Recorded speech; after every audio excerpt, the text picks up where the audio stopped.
మీ business ఏదైనా మీ ఊర్లో promotion చేయాలంటే అది సుమన్ టీవీతోనే సాధ్యం. ఇప్పుడే సంప్రదించండి. నమస్తే, వెల్కమ్ టు సుమన్ టీవీ. ప్రస్తుతం అయితే మనం భీమదేవరపల్లి మండలంలోని కొప్పూరు గ్రామంలో ఉన్నామని. ఈ కొప్పూరు గ్రామంలో ఒక మహిళ కాళ్ళు లేకపోయినా కూడా అంగవైకల్యాన్ని ఎదురిస్తూ కూడా వాళ్ళ తల్లిదండ్రులను పోషిస్తూ ఆమె కూడా జీవనాన్ని కొనసాగిస్తున్నటువంటి ఒక స్టోరీని ఈరోజు మీకు చూపించబోతున్నాం. ఆమె ఒక రెండు కాళ్ళు లేకున్నా కూడా రెండు చేతులు పని చేయకపోయినా కూడా ఆమె ఆత్మస్థైర్యంతో కూడా ముందుకెళ్తూ అందరికీ ఆదర్శంగా నిలుస్తుంది. అని రెండు కాళ్ళు రెండు చేతులు ఉన్న వాళ్ళు కూడా పని చేయడానికి సోమరిపోతనానికి అలవాటు పడి చాలామంది కూడా పనులు చేయట్లేదు. కానీ ఆమె మాత్రం ఆమె కాళ్ళు పని చేయకపోయినా చిన్నతనం నుండే పోలియో అటాక్ అయినా కూడా ఆమె ఒక ఆత్మస్థైర్యంతోనైతే ముందుకు వెళ్తుంది. ఆ స్టోరీని ఈరోజు అయితే మీకు చూపించబోతున్నాం, రండి.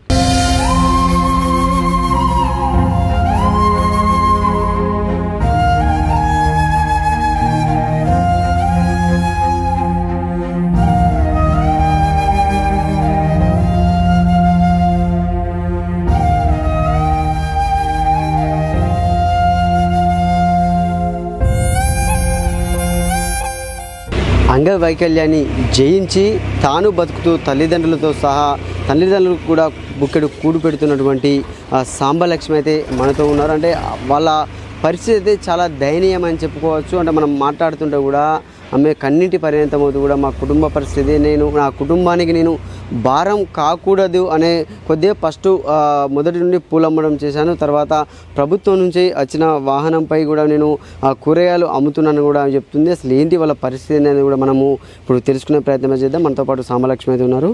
అక్క, చెప్పండి అసలు మీ కుటుంబ పరిస్థితి ఏంది, మొదట దాని గురించి చెప్పండి. మీ కుటుంబ పరిస్థితి గురించి చెప్పండి. అంత ముందుకు బాగానే ఉండేది, నేను మొత్తమే నడవను. అమ్మకి ఆరోగ్యం బాగాలేదు, మా నాన్నకు కూడా ఆరోగ్యం ఉన్నా కూడా ఏం పని చేయలేడు. ఇంకా ఇది ఏదో బండి దయ వల్ల వచ్చినందుకు ఏదో పని చేసిన. ఇంట్లో కనీసం బియ్యానికన్నా సంపాదించే స్థితిలో మేము లేము.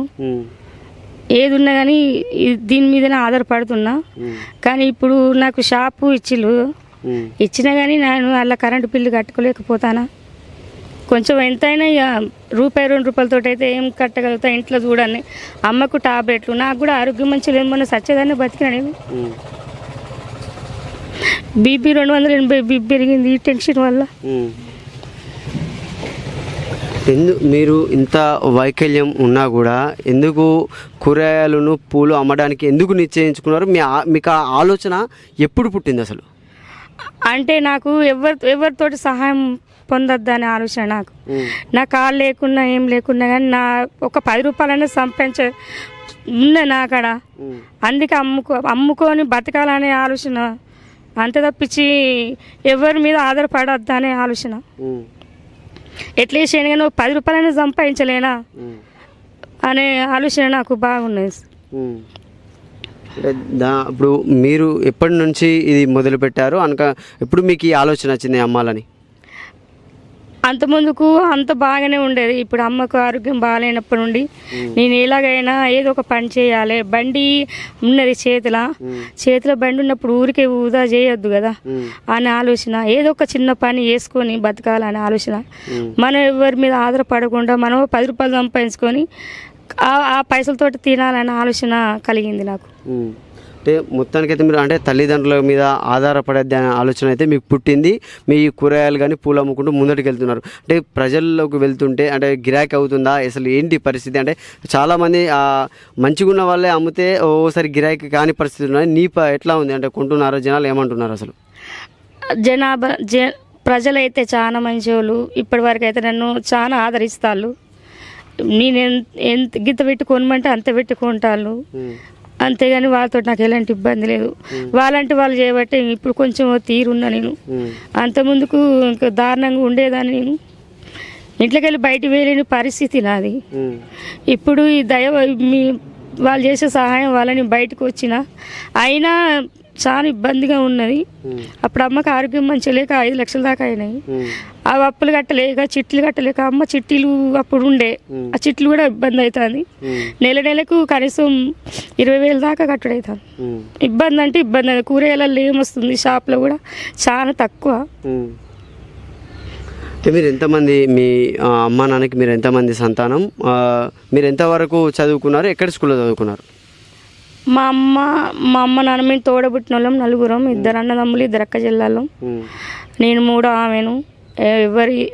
వాళ్ళకి పెళ్ళిళ్ళు అయిపోయినాయి, ఎవరి సంవత్సరం వాళ్ళదే. వాళ్ళు మాకు ఆదుకోవట్లేదు, మమ్మల్ని అసలు పట్టించుకోవడం, అమ్మ నాన్న కూడా పట్టించుకోవట్లేదు వాళ్ళు. అంటే గిత్త పరిస్థితి అయినా అంటే వాళ్ళకు పరిస్థితి అంటే వాళ్ళు మంచిగా ఉన్నారు, మీరు ఎట్లున్నారు, వాళ్ళకి పెళ్ళిళ్ళు అయిపోయింది అంటారు. అంటే మీ అమ్మ నాన్నల యొక్క ఆరోగ్య పరిస్థితి బాగాలే అంటారు. ఎవరు చూసుకుంటున్నారు మరి వాళ్ళకు ఆరోగ్య పరిస్థితుల విషయంలో కానీ, మందుల విషయంలో కానీ? నేనే చూసుకుంటున్నా సార్, నేనే చూసుకుంటాను. ఎవరు పెట్టినప్పుడు ఏదో ఒక కష్టం చేసుకొని బతకాలనే ఆలోచన కలిగింది కాబట్టి ఆడిన అప్పులు అయినాయి ఆల్రెడీ.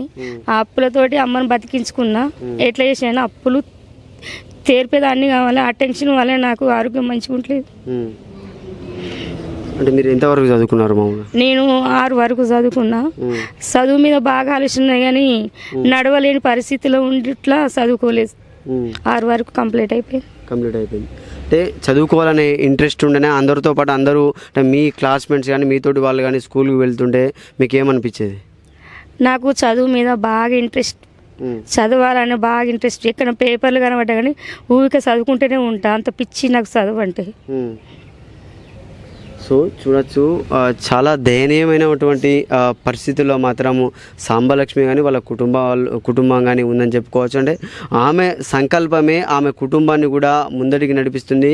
అంటే ఉన్నవారు కూడా ఉన్న తోడబుట్టిన వారు కూడా నన్ను ఎవరు కూడా సరిగ్గా చూడట్లేదు. అయినా కూడా అమ్మకు ఆరోగ్యం బాగలేదు, నాన్న పరిస్థితి కూడా బాగలేదు. అయినా కూడా ఆత్మస్థైర్యాన్ని నేను తెచ్చుకొని పొద్దున్న తీస్తున్నానని కూడా ఇక్కడ సాంబలక్ష్మి అయితే కన్నీటి పర్యంతం అయితే అవుతుంది. అంటే సుమన్ టీవీ వ్యూవర్స్కి మా సుమన్ టీవీ ద్వారా చెప్పేది ఏంటంటే, మేము ఈమె ఫోన్పే, గూగుల్ పే నెంబర్ను మా స్క్రీన్పై ఇస్తాం. మీరు ఆమెకు తగినంత సహాయాన్ని, మీకు తోచినంత సహాయాన్ని అందించాలని కూడా మా సుమన్ టీవీ ద్వారానైతే మేము కోరుతున్నాము. కొద్దిగా ఆమె పరిస్థితి బాగలేదు కాబట్టి, అంటే అంగవైకల్యంతో కూడా వాళ్ళ కుటుంబాన్ని నెట్టుకొస్తుంది కాబట్టి ఆమెకు సహాయం చేయాలని కూడా మేము వ్యూవర్స్ని అయితే మేము విన్నవించుకుంటున్నాము. అది కెమెరామెన్ శేఖర్తో సతీష్, సుమన్ టీవీ, సిద్దిపేట నుండి.